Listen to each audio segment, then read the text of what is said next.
I never thought one moment could burn itself into my brain so sharply that even now, years later, it feels like a movie I'm stuck watching on repeat. Have you ever had that gut punch kind of shock? The kind where the air gets sucked out of the room before you even understand what's happening. That was me the night I walked into what I thought was a surprise birthday party. Balloons, cake, confetti, the whole thing.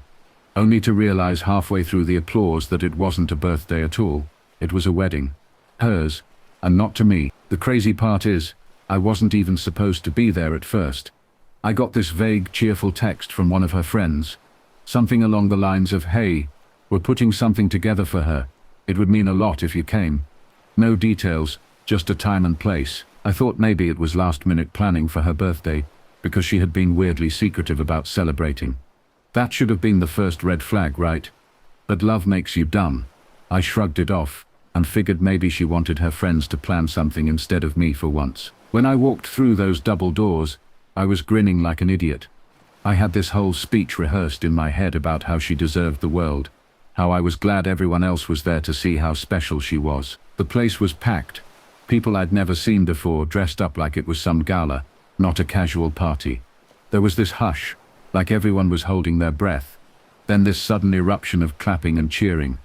I thought, wow, they really went all out for a birthday. Balloons, flowers, champagne flutes lining the tables. My chest swelled because I thought I was walking into something magical for her. Then I saw her. Not in jeans and a sweater, not laughing with her friends like I pictured. She was in a white dress, lace, train, bouquet. My brain scrambled to process it, like maybe it was a costume, maybe some theme party, maybe I was dreaming. But no, she was radiant, glowing, the kind of glow that comes from knowing you're about to start a new chapter. Only, it wasn't with me. Standing right beside her was a man in a suit, his hand firmly wrapped around hers, his smile wide and proud, like he had just won something. My stomach turned, the clapping, the cheering, the cameras flashing. It all blurred into this dull roar in my ears. I swear my knees almost gave out. I stood frozen, still holding the gift bag I had brought, with a handwritten card and a necklace I had saved up for, a birthday necklace. God, the irony of that. She saw me. Her eyes widened, just a fraction, then softened into something almost apologetic before she looked away. Like she had expected me to show up eventually, but hoped maybe I wouldn't. That tiny flicker of guilt in her eyes. It was the nail in the coffin, because it told me she knew.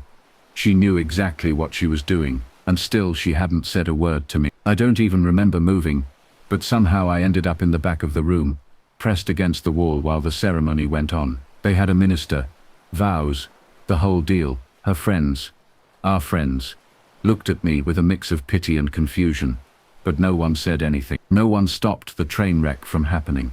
I felt like I had stepped into some parallel universe, where everything I thought I knew about her, about us, had been rewritten in bold letters, while I was left with the rough draft. Do you want to know the worst part? A part of me still thought maybe it was a prank.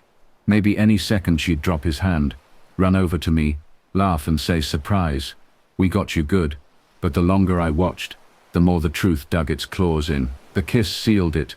Literally, everyone cheered, glasses clinked, and I felt like the floor gave way under me. I should have left right then, but I couldn't. I couldn't rip my eyes away from her. My mind was flipping through every moment we'd shared, late-night talks, plans for vacations, even silly things like arguing about which takeout place was better, and I kept asking myself, how did all of that lead to this? How do you go from "I love you" one week to marrying someone else the next? When they started the reception, I ducked out. I left the gift bag on a table and walked into the night air, where everything felt too quiet, too normal compared to the chaos in my chair. I must have stood in that parking lot for an hour, staring at the sky, trying to stitch myself back together with questions that had no answers. And that's only the beginning, because what happened after, what I learned later, that was a whole different story. When I left that night, I thought walking away would give me closure, like shutting a door on a fire before it burned the whole house down. But the truth is, it didn't. It followed me. Her face, that dress, the sound of people cheering for something that should have been mine. It followed me into every quiet moment afterward. Sleep, forget it. Every time I closed my eyes, I saw the kiss, the way she looked at him like he was the only person in the room. while I stood there like some lost kid holding a birthday present no one wanted. I tried to bury it under work, under gym sessions, under nights out with friends who didn't ask too many questions, but it clung to me like smoke. The part I haven't told you yet, the part that made everything worse, was that she reached out, not right away, not the day after, or even that week, but about 2 weeks later. My phone lit up with her name.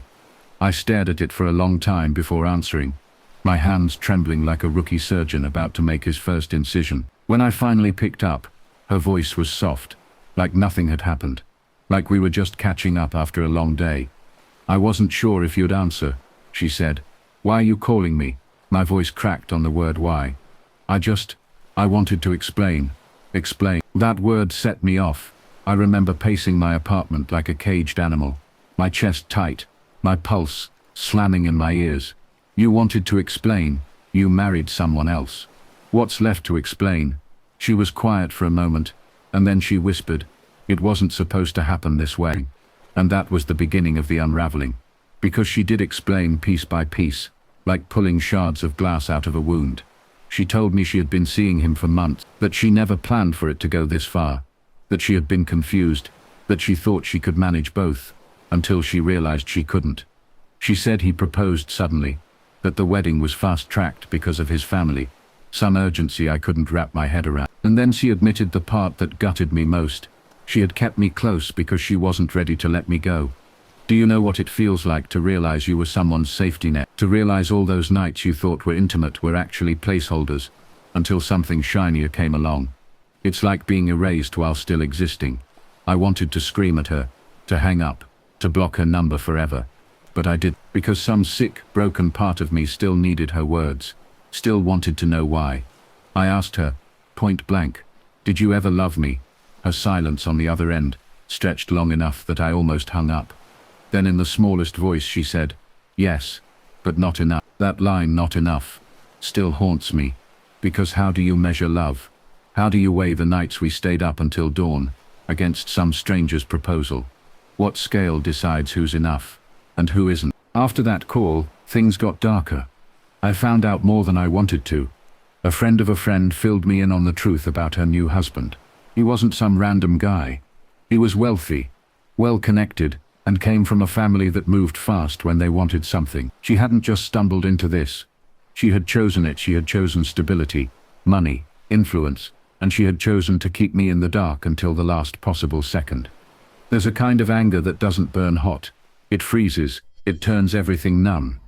That's where I lived for months. I stopped answering her calls. I avoided the places we used to go. I boxed up everything that reminded me of her and shoved it into the back of my closet. But even then, I couldn't escape her ghost. A song would come on the radio. A scent would hit me in the grocery store, and suddenly I'd be back in that room, watching her say vows that were supposed to be mine. The real twist, though, came almost a year later. I had started to move on, or at least I thought I had. I was seeing someone new cautiously, keeping my heart under lock and key. Then out of nowhere she showed up again. Not a text, not a call. She showed up in person. I came home one night, and there she was, sitting on the steps outside my building, her hair a mess, her makeup streaked from crying. "I left him," she said before I could even open my mouth. My stomach dropped, the audacity of it, the nerve it took to crawl back after detonating my life. It was almost laughable, but the look in her eyes wasn't triumph. It was desperation.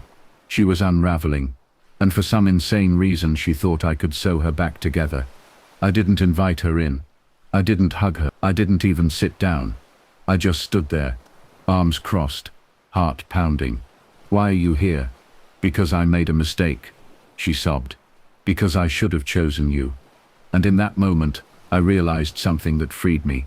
It wasn't about me being enough, or not enough. It wasn't about him being richer or stronger or faster to the altar. It was about her. She was always searching for the next best thing, always chasing whatever made her feel safe in the moment. She hadn't just betrayed me. She had betrayed herself. I told her the only words I could muster, words that felt like cutting the last tether holding me to her. "You already had your wedding. You don't get another chance with me."